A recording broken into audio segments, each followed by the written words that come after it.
Hey, everybody, welcome back to the Dog Trainers Podcast. My name is Mariano, that's Brent, What's up, everybody? and we're excited to have you, so stick around. Welcome to the Dog Trainers Podcast, a podcast created by dog trainers, for dog trainers, or anyone who's ever fallen in love with man's best friend. Episode 5, our top 5 tips for developing structure with our dogs. Welcome back, everybody. My name is Brent, and that guy over there is Mariano. And we want to welcome you guys to episode 5 of the Dog Trainers Podcast. In this particular podcast, we're going to be answering some questions that we got from our episode 4, which was all about dog training and the structure within dog training. People asked us, they wanted to know some real practical ways of us, how we structure our dogs on a day-to-day basis. And so what we're going to do is we're going to give you guys our top 5 answers to this question. Mariano, you want to go ahead and break it down for him? Yeah, sure. So, the 5 different things we're going to be going over today are leash walking, isolation training, duration work, structured playtime, and distraction work. Right on, right on. So all of those areas, there's no particular order, but let's go ahead and pick one from the list. Let's go ahead and start with leash walking a little bit. I think this is a really common one. You want to riff on this a little bit, Mariano? Yeah, so the reason why this episode is going to be a bit different than episode 4 is because in the last episode, we were talking more about the idea behind structure, the concept as to why it works, right? The mental, the physical, and emotional understandings of how you can improve a dog's life through structure. Right. Today, we're going to talk more practically. So, in practical terms, when you walk your dog, something that many people do wrong could be they let their dogs pull at the end of their leash, kind of bouncing from side to side of the sidewalk, sniffing things, marking things. And the issue is when the dog has no sense of structure within that walk, they start to develop habits that over time could turn sour. And the thing is, they multiply over time. The thing about bad habits is they rarely ever stay the same. They typically only get worse over time. And so something you can do to structure your dog would be work a heel or work even basic leash manners where the dog doesn't pull, the dog isn't sniffing random things unless you release them from your heel. And the benefit of this is the dog understands over time the importance of letting things go. Mentally speaking, if a dog sees a bag blowing in the wind across the street that would normally put it on alert and make it think it's like a squirrel, he can see it and then divert his attention right back to the owner because he starts to develop a sense of proportionality and how much energy to give something, mentally speaking. It gives a dog a bit of grounding and a bit of focus, and that over time, in the daily grind of things, just like anything else in terms of structure, has huge long-term benefit to it. Yeah, no, I actually was dealing with this earlier today with a client. This dog is some type of Shiba Inu Jindo mix. He's a hunter through and through. This dog sees birds, squirrels. He will even look at planes and helicopters in the sky and get super excited that they're in the sky. And he'll start like whining and looking at them and barking at them as if they're like a live animal, right? And a lot of times, in this particular case, what I've seen is if this dog, there's this correlation between the mental state that the dog has and what he's physically doing with his body, right? And in the last episode, we talked about this correlation between physical structure and mental structure, right? It's easier for us to control what the dog's mental state is if we can control what the dog is physically doing, right? And what I was trying to teach the owners was there's 3 owners. There was a wife and a husband and myself, or sorry, 3 people, 2 owners, and myself. And what we started to see was the wife who put in the most practice, the dog was more attentive and focused and calm with her. And the husband who will maybe only worked the dog a handful of times in the last couple of weeks. This dog is literally, as soon as the dog was on leash, the dog was sniffing, pulling, lagging, looking for birds, looking for squirrels, looking at all this stuff. And you saw kind of this night and day difference between the owner's relationship with the dog and the mom's relationship with the dog and the dad's relationship with the dog. And we start to see that literally the structure, like the dog switched, like Dr. Jekyll, Mr. Hyde was a good dog on leash with the mom and a bad dog on leash with the dad. And what we start seeing that the only reason that this is because of which handler is providing what levels of structure in the relationship. Right now, obviously, there is a part of this that has to do with how much we've practiced, how much we've conditioned, also the level of distractions. But what we start seeing is that owners who practice more with their dogs are automatically applying more structure physically, mentally, and therefore emotionally. Now, this is a dog I've trained just a handful of times myself, but every time that I train this dog, the dog is has to listen, is responsive, gets heavy rewards. If for any reason the dog is out of focus, I'll redirect that focus back to me. And so what I've done is I've developed this relationship with a dog where he has to be very structured. And one of the biggest complaints I always get as a dog trainer is, why is the dog so good with you? Right. And the reason is because of the parameters, limits, boundaries, rules that we set naturally as dog trainers that a lot of normal dog owners have to learn and put into practice in order to become good. And literally, just like you saw, I saw the dog was great with the mom, horrible with the dad.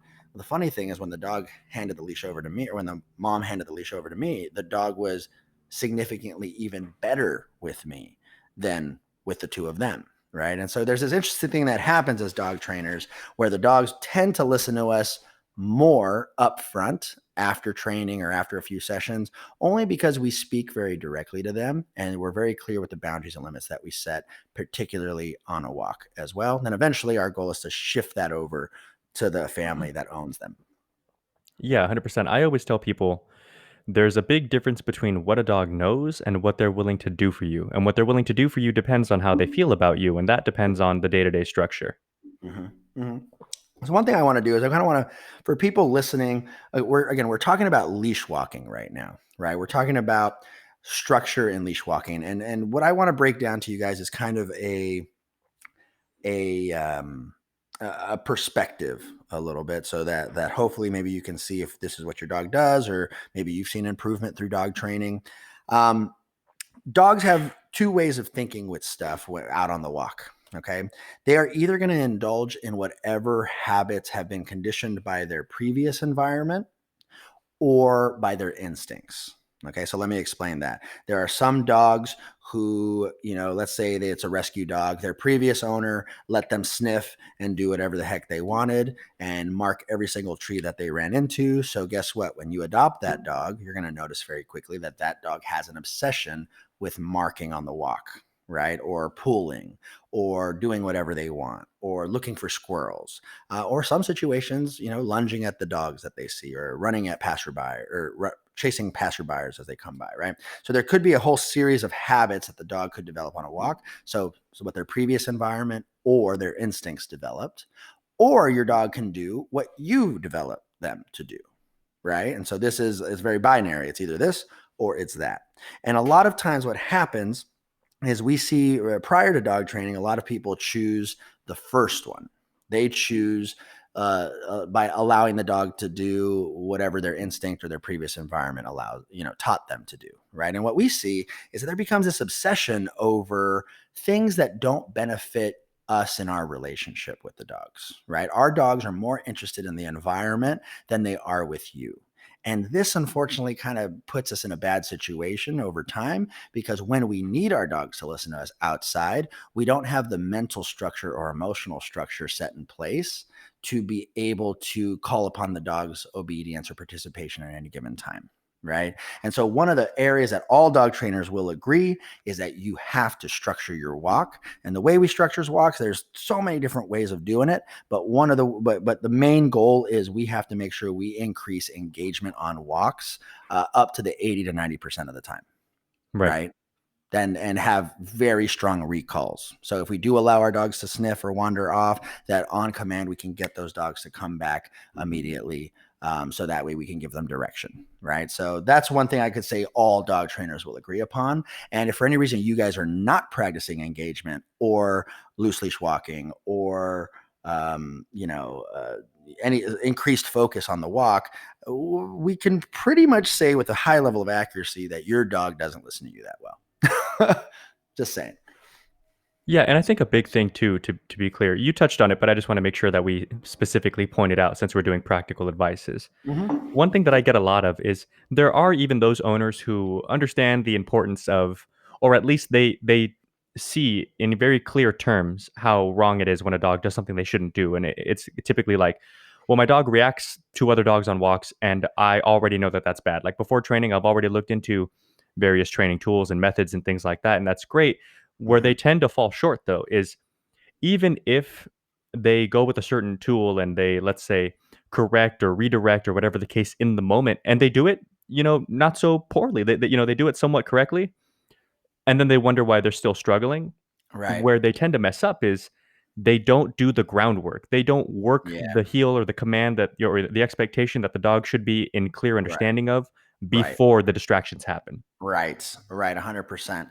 And I think another analogy is this. It's there was a podcast I was listening to, and the guy hosting the podcast, he asked the people, he was giving a lecture to fitness instructors, Mm, and he goes, "Hey guys," he goes, "So we all know the key to fitness, right? Like you guys would all probably agree it's pretty simple." And they said, just eat right and exercise, and you will be fit. Right? It's that simple. It's that simple, he said. And everyone was like, "Yeah, true. We totally agree with that." So the problem is, however, even though fitness is that simple, we're still looking for that workout equipment, that workout outfit, that special shake that we have to drink. We're still looking for, that special diet plan. So we're constantly looking for something else to be an immediate solution to the problem that actually takes discipline and structure to actually see long term profound results. right. Right. And this is ultimately with dog training as well.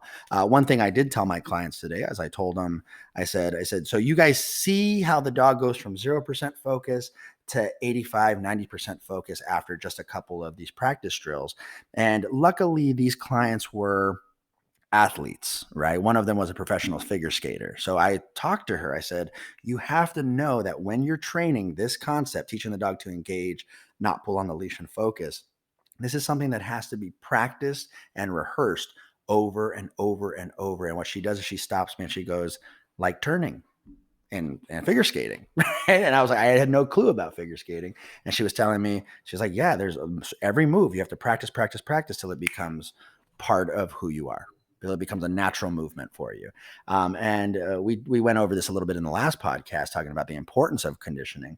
But this is so important in order for us to not only change the habit of the dog, but you're literally changing the mental and emotional states of the dog Right. as To an well. extent, even the physical. I mean, the last time I ice skated, I fell flat on my face. But it's funny. It was a stark contrast from the first couple times in that even just being on the ice, I don't know if it's you just develop certain muscles or over time, but like not only was I better at skating and faster, but I wasn't as tired the next day in my legs and things like that. So in a Hmm. very Hmm. real sense, structuring a certain thing, hammering home a certain skill set or technique, even physically, will change you. 100%. It's your body will adapt and your brain will adapt. Right. So I think we talked a lot about leash walking. Just to recap, pretty much if you guys have disengagement on the walk, if your dog doesn't pay attention to you for at least more than 60-70% of the walk, there will be a problem in the behavior with you and your dog, right? If you guys need help, reach out to a local dog trainer and ask them to teach you how to do it. I will tell you this as well. If after 3 sessions your dog is still walking horribly on the leash, change your dog trainer. Yep. Fair Change enough. your dog trainer. That's all I'm going to tell you. Agree. Okay. Change your dog trainer. Unless the dog has a very severe reactivity and aggression issue or extremely high prey drive, then change your dog trainer. Cool. Yeah. All right, let's move on. I want to talk about the next subject: isolation training, independence training, crate training, den training. There's so many words for isolation training, but in essence, what we're trying to teach the dog is to be separated from us against their will, because there might be realistic times that this might have to happen. Right? Let's say you have a guest over who doesn't like dogs. Let's say you're having Thanksgiving dinner and you're scared that the dog might jump on the table and steal some cranberry sauce. Or let's say, you're having a bunch of guests over and you're scared that the door might be left open, right? So we need to be able to house our dogs or place our dogs in places where that they can be safe, relaxed, and sometimes not involved in everything that's going on in our household. So isolation training is really teaching our dogs independence and teaching them how to entertain themselves when we're not available to entertain them in real life. Yeah, and isolation training goes so much deeper than a lot of people think. I Hmm. mean, everything that you just said is 100% true. It's very beneficial from time to time to crate your dog. I just had this conversation the other day with one of my board and trains that goes home in like a week. Hmm. And, they were asking the questions, well, what do I do if this happens or that happens? And I was like, well, listen, if you're busy, if it's a party, put him away. Why risk him bolting out of the door and having all these Hmm. issues? Certainly, if you have the time and you want to actively address it, then bring him out, workplace or work, whichever command we're talking about. Hmm. But, creating your dog or otherwise separating your dog certainly has benefit to it, but it goes further than that. The thing about isolation training or crate training or, that gives it that extra bit of benefit that people don't readily understand in most cases, maybe you'll agree with me, Hmm. is a lot of issues with dogs, a lot of the more serious issues, reactivity, territorial, even kind of overexcitedness, dogs that lack boundaries, and when it's not in a negative sense. A lot of it has to do with the fact that the dog is very comfortable when they're around you, which is great, but they don't know how to be comfortable when they're not around you, which is not so great. It's Right. Which leads to overprotection, separation anxiety, things like that. Yeah, it's like an obsession. It's great that that we're around each other, we can enjoy each other, but when we don't have that healthy sense of separation, I want my dog to be happy all the time. And in the real world, I'm going to be gone. I mean, people work, people have school and things like that. So the dog needs to know how to be comfortable whether you're around or not.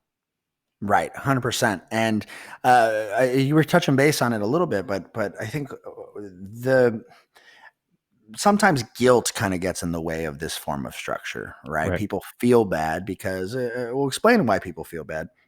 You Well, know, well, I'm sorry. Let me just recap that real fast. go ahead. Sometimes people feel bad because the times that our dogs we are home. Let's say we do work a lot, or we are at school a lot, or we're busy throughout the day. We want to spend as much time with our dogs as possible. And so what happens is this idea of when we're home, actually isolating our dogs away from us, even in the name of practice, sometimes doesn't really feel necessary, right? So I totally get that, and I have a lot of empathy and understanding for people of this perspective.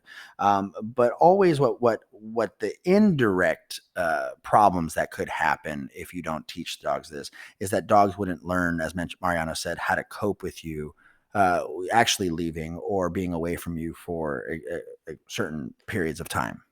Yeah, one thing that you touched on earlier that I just wanted to reiterate because it was in regard to leash walking, but it's true of isolation training is Hmm. working a dog's physical state definitely helps adjust them mentally. So if a dog, everybody or most trainers, I would say rather, have dealt with those dogs that are like really anxious in the crate. We've dealt with a few.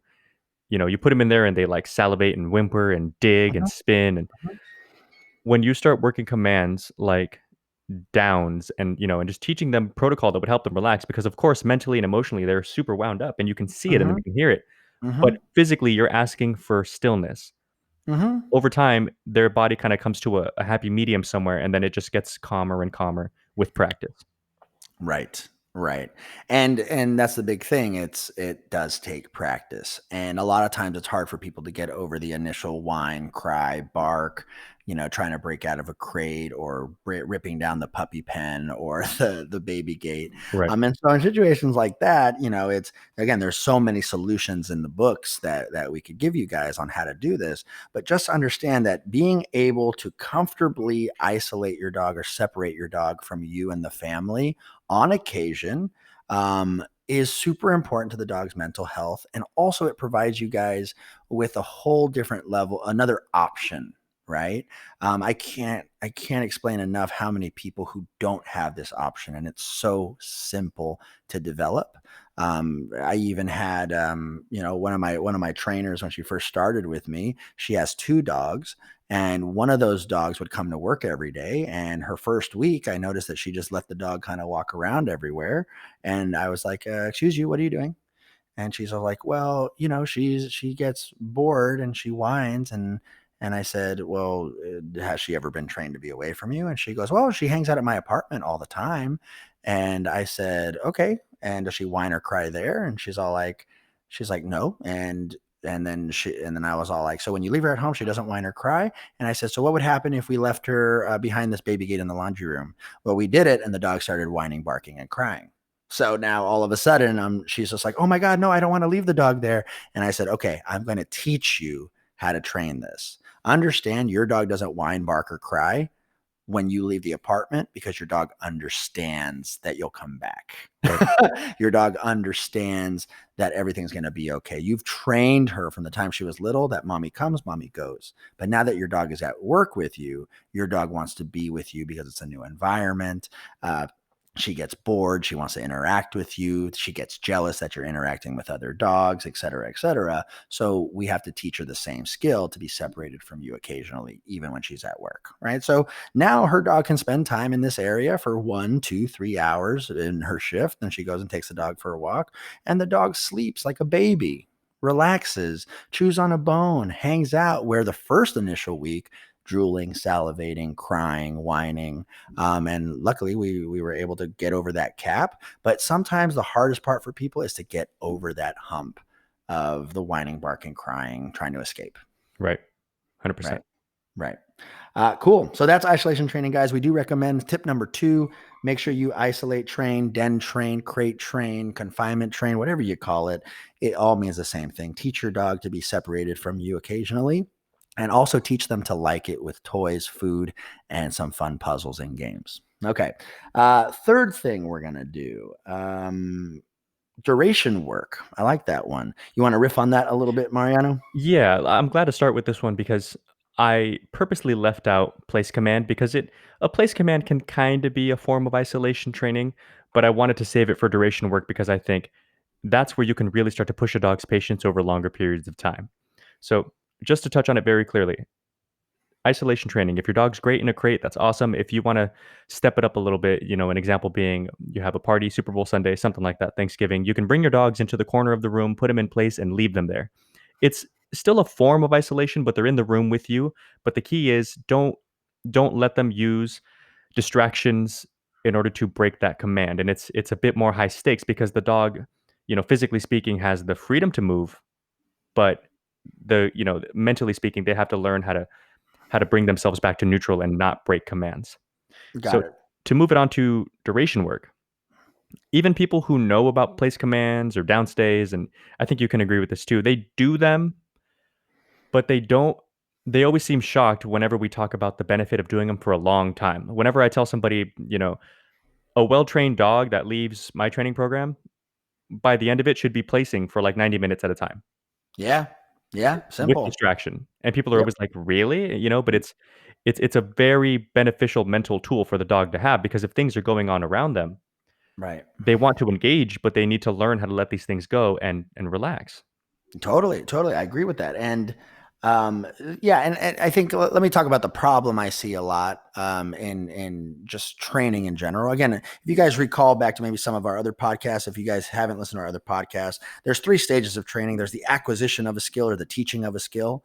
There's the conditioning and drilling of that skill so that you can call upon it at any given time. And then there is the application of that skill in real time. Right.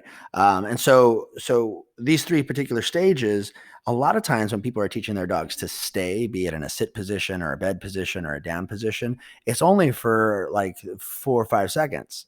Right. And then people reward the dog. They go, "Oh, what a good dog." They go sit. 2 seconds later, they go, "Good dog." They give the dog a treat. And so what happens is when we teach dogs to stay, a lot of times dogs will teach or are taught stay in anticipation of food. Right. And so sometimes that anticipation of food is actually what gets them to break the command. So they'll be like, "Okay, it's been 10 seconds. It's been 12 seconds. Why haven't I gotten that damn cookie yet?" Right. And so what happens is sometimes patience needs to be truly developed over longer periods of time. And we need to guide the dog into understanding, okay, if you hold it for 30 seconds, you get a cookie. If you hold it for 45 seconds, you get a cookie. If you hold it for a minute, you get a cookie. And little by little, we have to strengthen duration of time that the dog is holding the command longer and longer and longer. And what we start seeing happens when we do this, not only are we teaching the dog to be still, but we're teaching the dog to stay attuned and focused for longer periods of time on specific tasks, right? Now, in an obedience sense, this is how we get dogs to do really cool things on big open fields in front of thousands of people. You work a lot on duration and conditioning.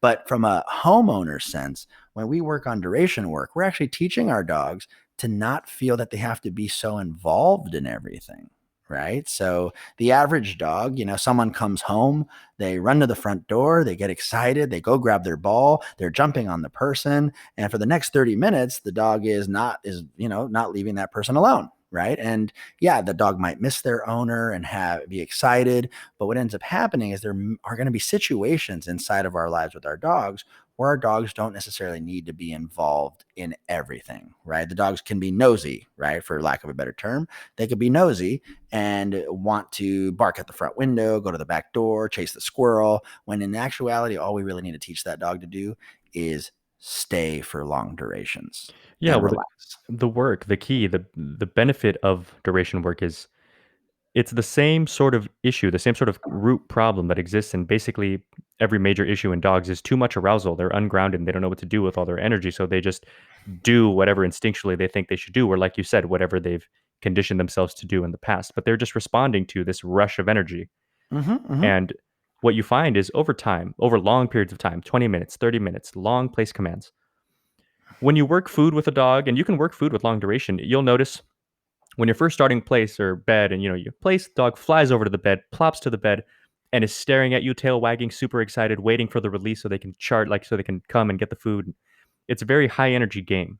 Right. When you do it for, you start pushing it 30 seconds, 40 seconds, the dog 10 seconds in gets more antsy and they're kind of sitting there chirping at you and like really nervous because they just want the food so bad and they're like, it's coming, I know it. And then, Mm-hmm. and you release. But Mm-hmm. when you push past that barrier, I'd say like 10-minute barrier, if the dog's really excitable, like 10-15 minute barrier, Right. they don't stay that way forever. The dog that's like shivering in utter excitement isn't going to be, they're Freaking not, out. Yeah. yeah, they're not going to be that way an hour from now. They're going to be laying there, relaxing, like almost looking asleep. But the Exactly. minute you say you're released, boom, they're gone for the food, same thing. So it's a matter of teaching them to, I know you're excited and, we can strategically build up the excitement, which we'll get into in a bit. But Right. it's also a very valuable tool for the dog and for the owner to know how to bring it down. Right. Right. Now, as dog trainers, we kind of use these terms like duration work and things like that. These are just titles for them, but easier ways for you guys to understand them is patience work, right? Ultimately, the end result of duration work is teaching our dogs patience so that they have to wait for the things that they might want. So that way they understand that not always do you have to get things just because you feel like it. Right. And what duration work does, it is the groundwork and the foundation for any impulse control work that we do later. So impulse control would be like teaching my dog not to lunge at something, teaching my dog not to, go for the squirrel, teaching my dog to stop barking, right? Those are impulse control issues versus duration work is literally just teaching our dogs to be patient for long periods of time and to be able to make the right decisions over those long periods of time. 100%. I think that you're right on the money with saying that it's more to do with patience work because I think practically speaking, when I was learning how to do patience work, where Mhm. you get caught off guard is like, how do you know how long to push the dog? Right. And so it's not so much a period of time. I mean, I aim for rough guesstimates, like I'm talking like an hour, hour and a half. Could be longer, could be less. What I look for though is I start releasing dogs from place command when they relax, however long that takes. Right. And Right. as the dog gets better, then the time period gets shorter. So then what I do is I up the distractors, right? I'm either further away, longer period of time, or more distractions going on around, or a combination of the three. At Right. which point the time it takes the dog to relax once again grows to however long it's going to be.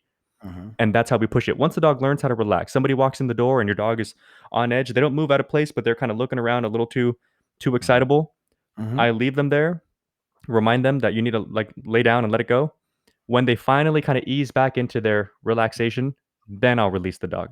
Exactly. Yeah. So you're almost making relaxation a prerequisite to engaging or investigating what's happening in Exactly.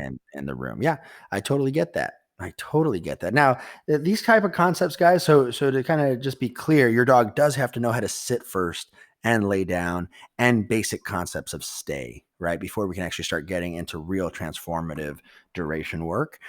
So if your dog knows those things already, then again, ask a dog trainer, a local dog trainer, to see if they can help you with some type of distraction work and duration work. Actually, it's duration work, not distraction work. And yeah, hopefully they can help you guys with it. But just know that the beginning of it's going to be slow amounts of progress. So, like for example, when I'm teaching people stay for the first time, maybe that first session, we're happy with a 10-second stay. Your dog Right. stayed for 10 seconds. That's awesome. Reward that dog. But guess what? Their homework by the end of the week is to get to 30 to 45 seconds. And if that becomes too easy, they have to do a 1-minute stay. Right. And it's so interesting because once people get past 30 seconds of staying, 10 seconds is rough, 15 seconds is rough, 20 seconds is rough. But once you can get a solid 30 seconds, 1 minute becomes super easy for your dog to do.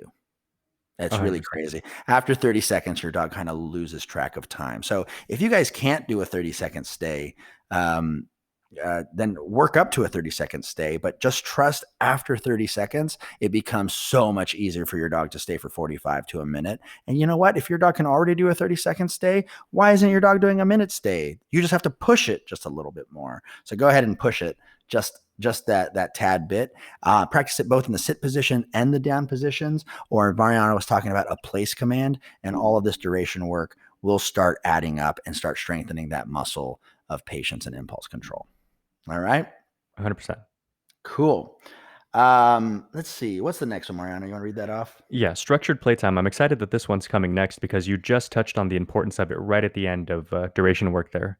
And it was the dog needs to understand, of course, what you're asking of them before you start asking things of them for longer periods of time.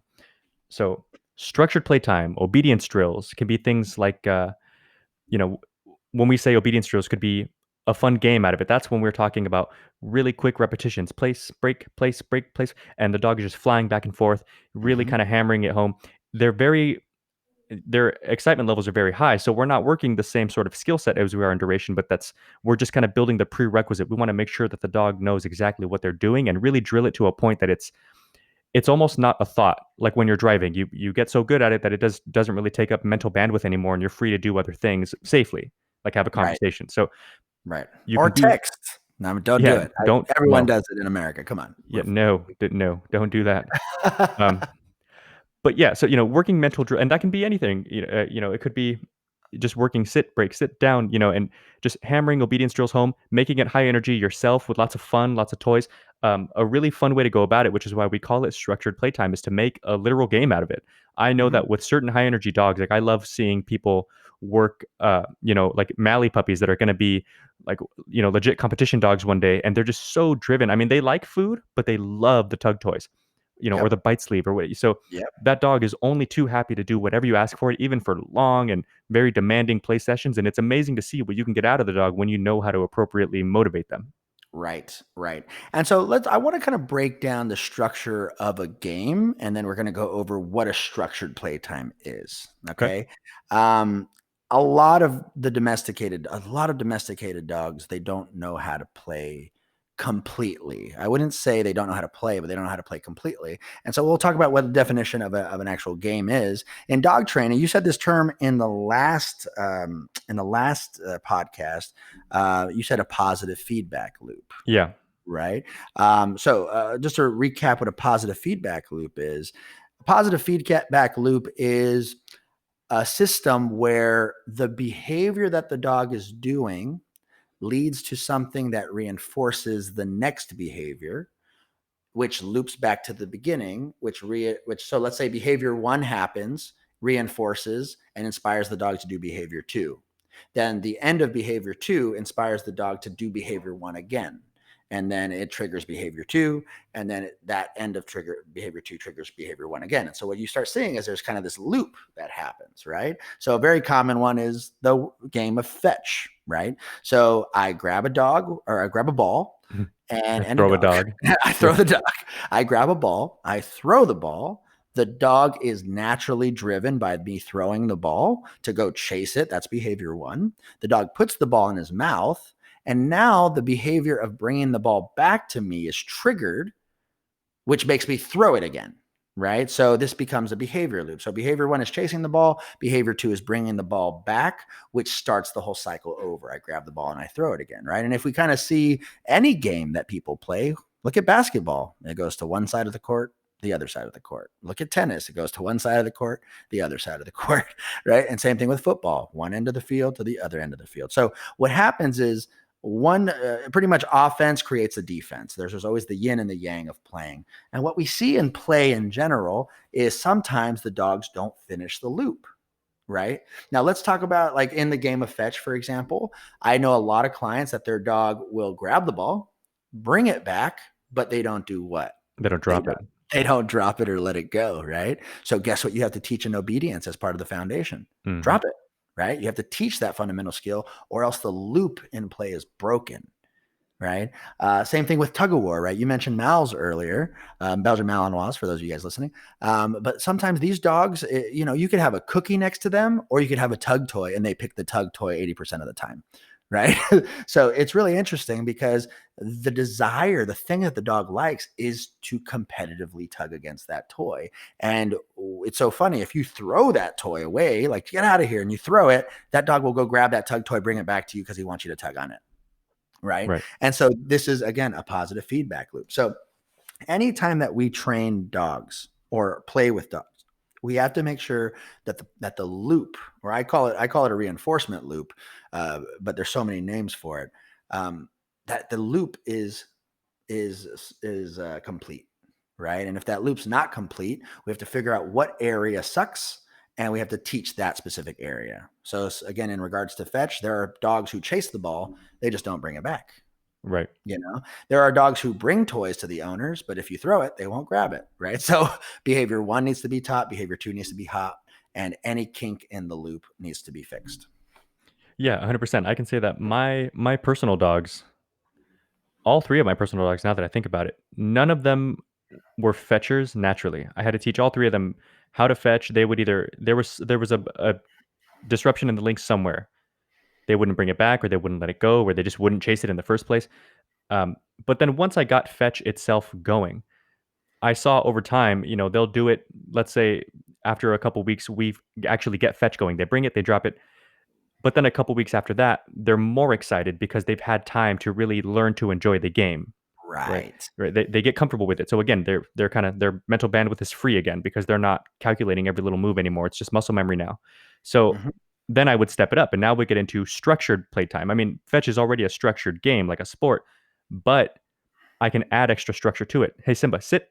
Okay, now go get it. Down, now go get it. And Exactly.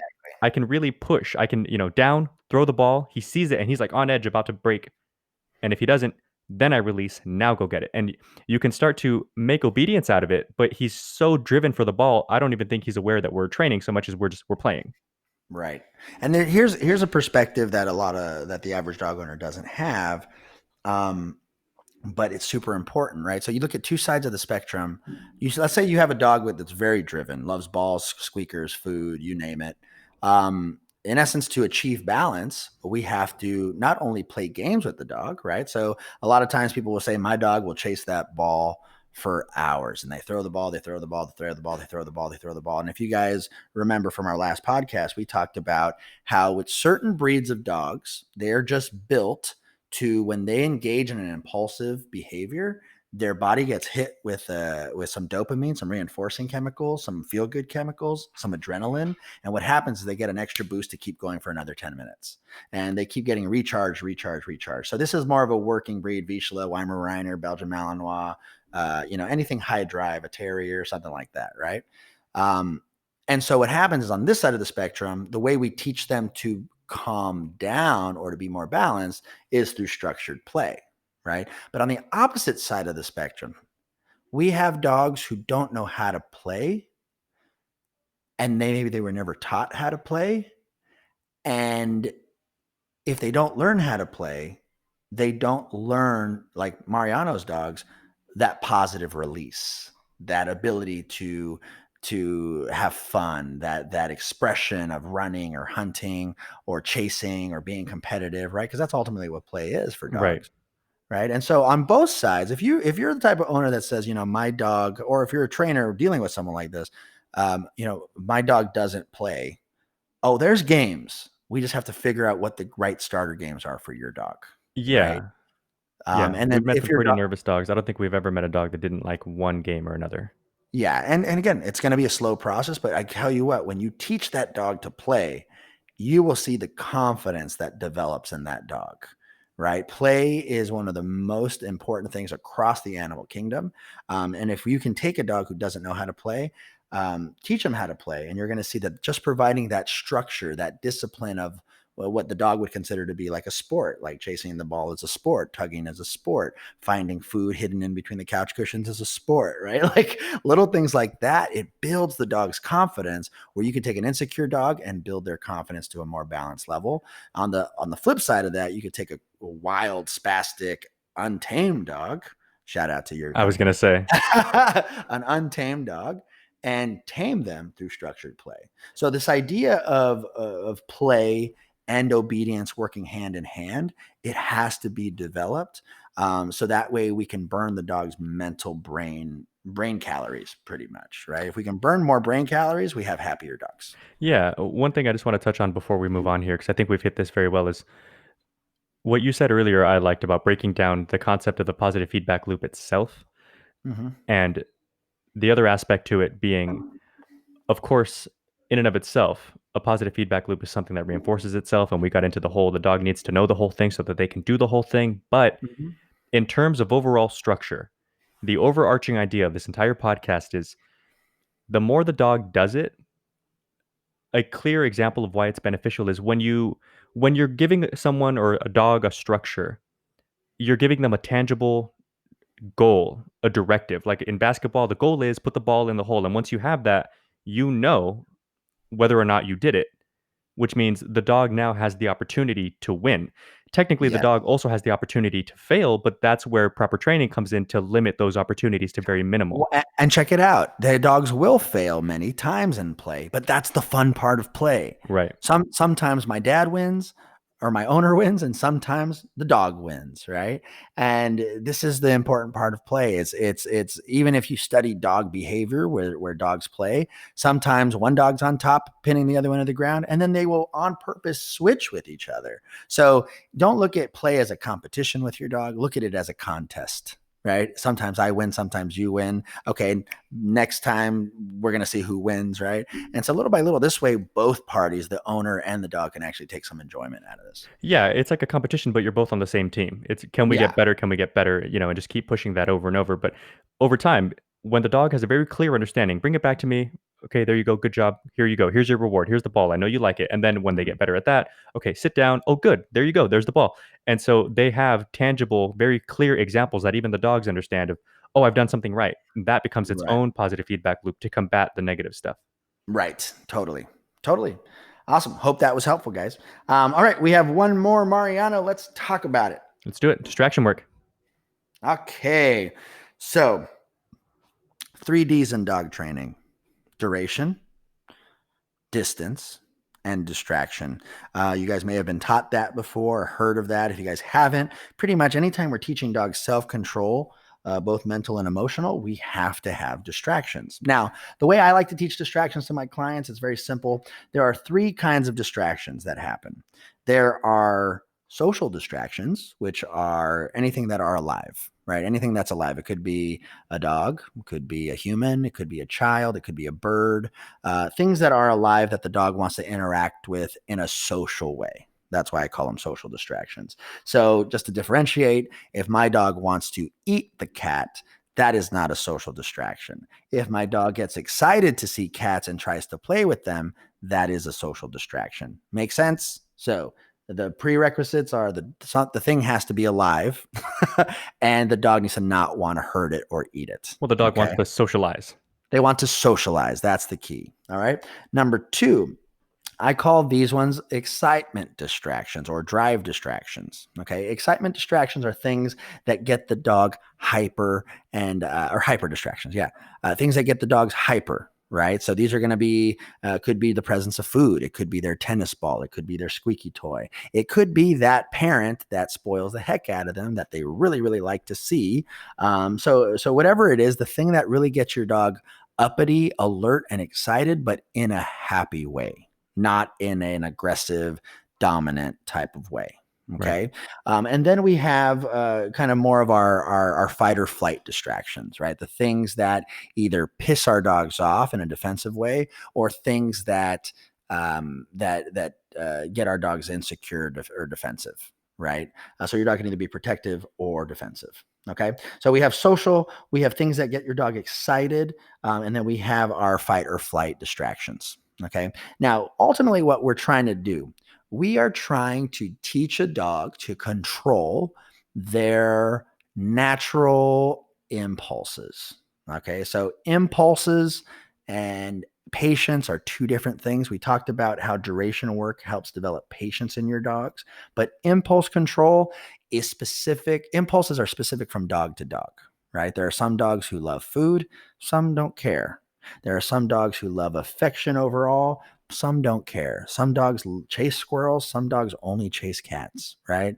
And it changes from dog to dog to dog. So when we're working with distractions, we're trying to teach the dog to fight the impulse to just go for it, right? Whatever it is. Right. And always when I work with them, I like to work with them in order. Social distractions first, excitable distractions second, and then the fight or flight distractions third and last, because those tend to be some of the heavier hitters of behaviors like aggression, reactivity, biting, et cetera, et cetera. Right. Okay. You want to riff on something? Yeah, I think when it comes to distraction work, I just wanted to touch a little bit about why you do those in order because it makes perfect sense.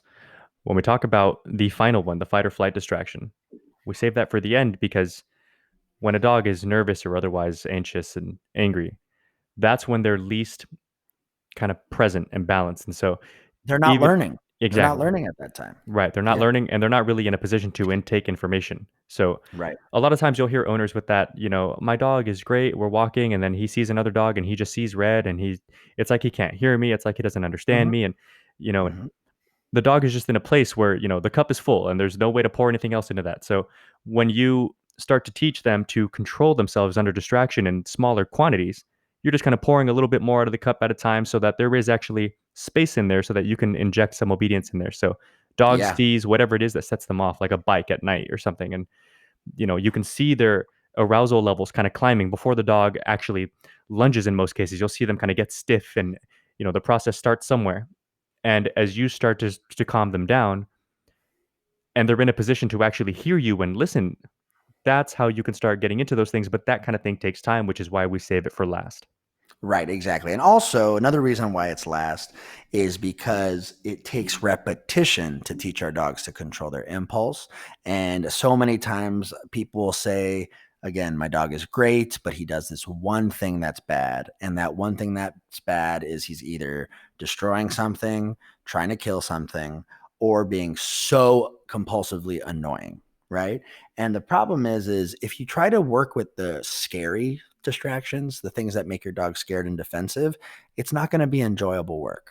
Right. It's really not. It's not. The nature of aggression and reactivity is just not a pretty thing. So what we do is we prime the dog's brain working with social distractions first. So that way we can do it over and over and over. Sit, stay before you say hi to mom. Sit, stay before you say hi to dad. Sit, stay before you say hi to the kids. Sit, stay before I let you off the leash in daycare. So there's sits, we teach the dogs to be and control their impulse, but in a fun way. So that way we can get a shit ton of reps in, right? Now, when the dog has passed those stages, I guarantee you your dog is now going to be primed to pass the second stage, which is the tennis ball work, the food work, the squeaker work, the skateboard work, the little children running around work, all the things that really start triggering some of his excitable impulses, right?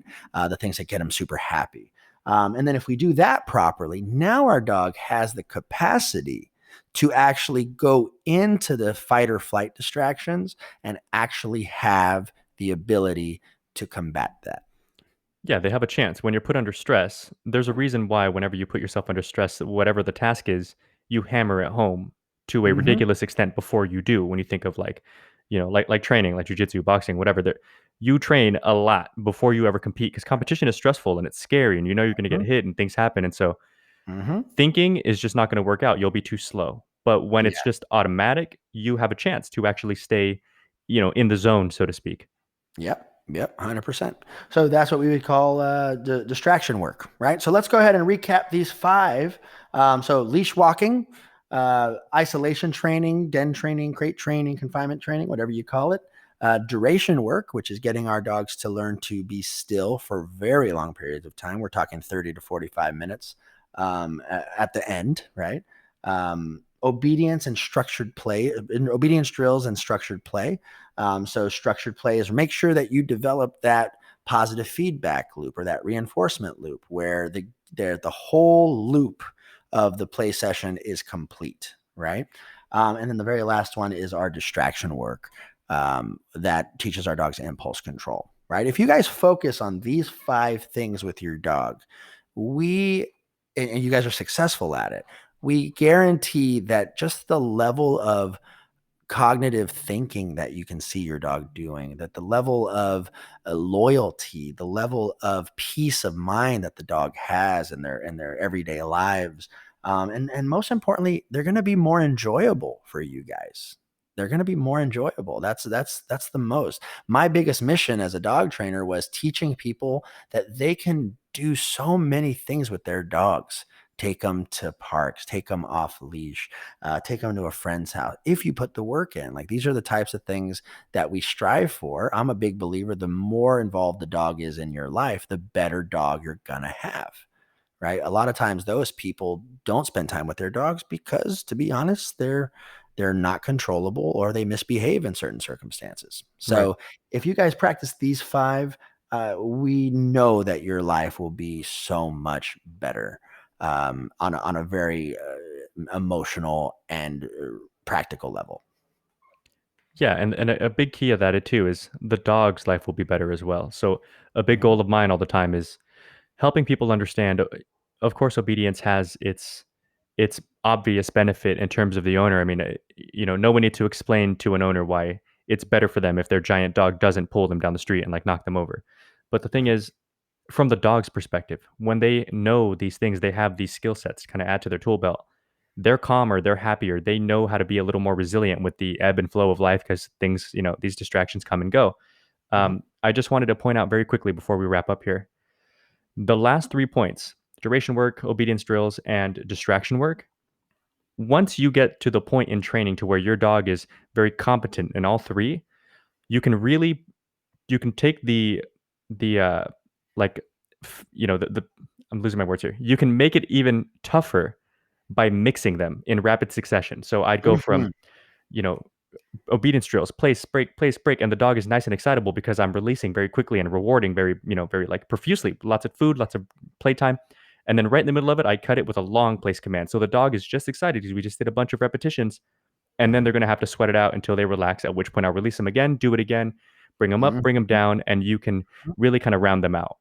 Yeah, and it's really cool. Those of you guys who've ever done interval training, be it at a gym or a private trainer, the hardest type of training is the one where you're going for 20 seconds, take a 10-second break, and then go for 20 seconds, and then take a 10-second break. Right. Where you have to go run a lap, come back, do some bench presses. Think of Tabatas, think of any type of interval style training. That is not only physically exhausting, it is mentally exhausting as well, right? And so that's probably going to be the best ways to work with your dog, is what Mariano's saying. 100%. Cool.